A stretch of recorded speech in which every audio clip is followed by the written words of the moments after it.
बर' हारिखौ सैमाजों रुजुनाया बे जोबोद दुखुनांथाव। सासे अफिसारा गोरों गोरा सासे अफिसारा बर' हारि बादि थागिबि हारिखौ आरो सैमाजों रुजुनाया बेखौ रावबो एक्सेप्ट खालामजाया। बे जोबोद बिपिएफनिफ्राय जोङो दुखु फोरमायदों। दा नाथाय बाथ्राया बेसो जाय सासन खालामदों बिथांमोना बुंनो अबेनिफ्राय गोहो मोनखो, बिथांमोनहा बेबादि खामानि मावनो अबेनिफ्राय गोहो मोनखो।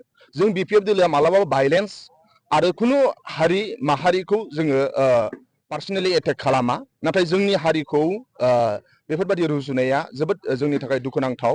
माबेनिफ्राय बेयो गोहो मोनखो, अबेनिफ्राय बेयो बेबायदि जाखो, बे जोबोद दुखुनांथाव। ओंखायनो जोङो मोजांखौ लुबैयो, जोंनि हारिखौ मोजां जाजानायखौ लुबैयो आरो बिटिसि हिसाबै जौगानायखौ लुबैयो आरो साफ्रोमबो जाहाथे मान सन्मानै थांनानै थानो हायो बेखौ जों लुबैयो।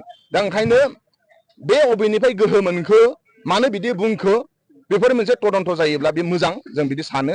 नाथाय बे खोथाखौ नोङो गोसोआव लाखि, मानगोनां प्रमद बर' आरो फेरेंगानि दैदेननायाव जोंहा बिटिसिआव गोबां न' सिमफाय जादों।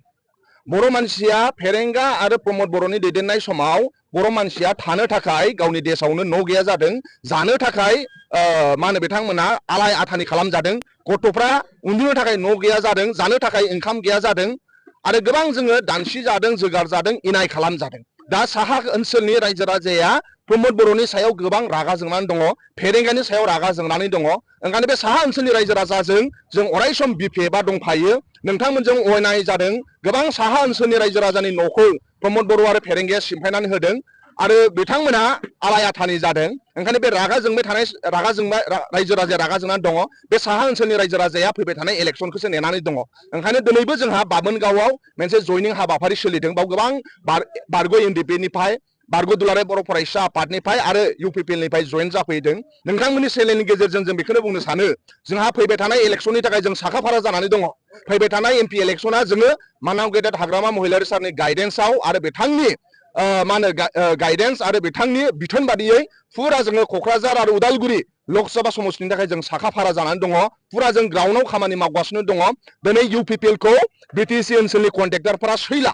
कन्ट्रेक्टरफोरा जा एसेनि खामानि मोनदोंमोन, बिथांमोना सोरबा जिसिबि फाननो गोनां जाबाय, सोरबा डाम्पार फाननो गोनां जाबाय। दिनै कन्ट्रेक्टरफोरा प्रमद बर'खौ रागा जोङो। ओंखायनो दिनै बे बिटिसि इलेक्सनाव फैबाय थानाय कन्ट्रेक्टरफोरा टटेलि प्रमद बर'नि एगेन्स्टआव बिथांमोना खामानि मावगोन। दिनै लाइमोनफोरा प्रमद बर'खौ गाज्रि मोनो। बे 3 बोसोर 3 बोसोराव लाइमोनफोरनि थाखाय जेबो खामानि मावाखै बे इउपिपिएल सरकारा। दिनै बिटिसिनि आबादारिफ्रा, जाय खेतियक आबादारिफ्रा प्रमद बर'खौ रागा जोङो। 3 बोसोर जाबाय इरिगेसननि खामानि बिथांमोना जेबो खामानि मावाखै। फैबाय थानाय इलेक्सनाव बिटिसिनि आबादारिफोरा टटेलि प्रमद बर'नि एगेन्स्टआव खामानि मावगोन। जोंनि बिटिसि ओनसोलनि फोरोंगुरु बिथांमोना प्रमद बर'खौ रागा जोंनानै दङ। बिटिसि ओनसोलनि हारि माहारिया प्रमद बर'खौ रागा जोंनानै दङ। ओंखायनो जोंहा बिपिएफआ फुरा गामि गामि ओनसोलाव मानाव गेदेर हाग्रामा महिलारि सारनि सानस्रि आरो सान्थौ आरो बिथाङा सबखौबो बे ओनसोलखौ डेभेलप खालामनो लुबैयो आरो सान्थि प्रतिष्ठा खालामनो नागिरो। बेनि थाखाय जों खामानि मावगासिनो दङ। जे इउपिपिएलआ बे एमपि इलेक्सननि उनाव 80% दुरबल जागोन। एमपि इलेक्सननि उनाव 80% इउपिपिएलआ दुरबल जागोन आरो बिटिसिनि थाखाय बिथांमोना 20%ल' थागोन। बे सरकारा 30% खामानि लानानैसो खामानि होगासिनो इउपिपिएलआ। दा नाथाय इउपिपिएल सरकार led by the Pramod Bodo' of the 30% four दि 30% जानानै दं। जाय 30% कमिसन होयो, जाय 30% होयो, बिसोरसो इउपिपिएलनि खाथियाव थांनो हायो। जाय मानसिया 30% होयो बिसोरसो इउपिपिएलनि खाथियाव थांनो हायो आरो जाय 30% होयो बिसोरखौसो इउपिपिएलआ लायो। ओंखायनो बे 30% कारापसन फ्रि मोनसे जोंनो बिटिसि नांगौ। जायनाखि बिटिसि डेभेलपमेन्ट, जायनाखि 6 सिडुलनि गेजेराव 10टा 6 सिडुल दं नर्थ इस्टआव, बिनि गेजेराव 1 नाम्बार दंमोन जोंहा डेभेलपमेन्टआव। जोंहा बहुत डेभेलपमेन्ट सोलिदोंमोन, नाथाय बे इउपिपिएल सरकार फैनानै डेभेलपमेन्टआ टटेलि स्टप जानानै दं, टटेलि कारापसन जानानै दं। ओंखायनो बिटिसि एगेन्स्ट कारापसन, जोङो प्रमद बर'नि एगेन्स्ट कारापसननि एगेन्स्टआव बिटिसिनि लाइमोनफोरा दिनै फैनानै मानाव गेदेर हाग्रामा महिलारि सारजों आखाइ हमबैदों आरो फैबाय थानाय समाव जोङो बिटिसिखौ फ्रि करापसन फ्रि मोनसे खालामनो नांगौ आरो बे 30%खौ जेरैखि जाया जों फेजेननो नांगौ। बेनि थाखाय बिटिसिनि लाइमोनफ्रा, सेंग्रा सिख्लाफ्रा खामानि मावगासिनो दङ।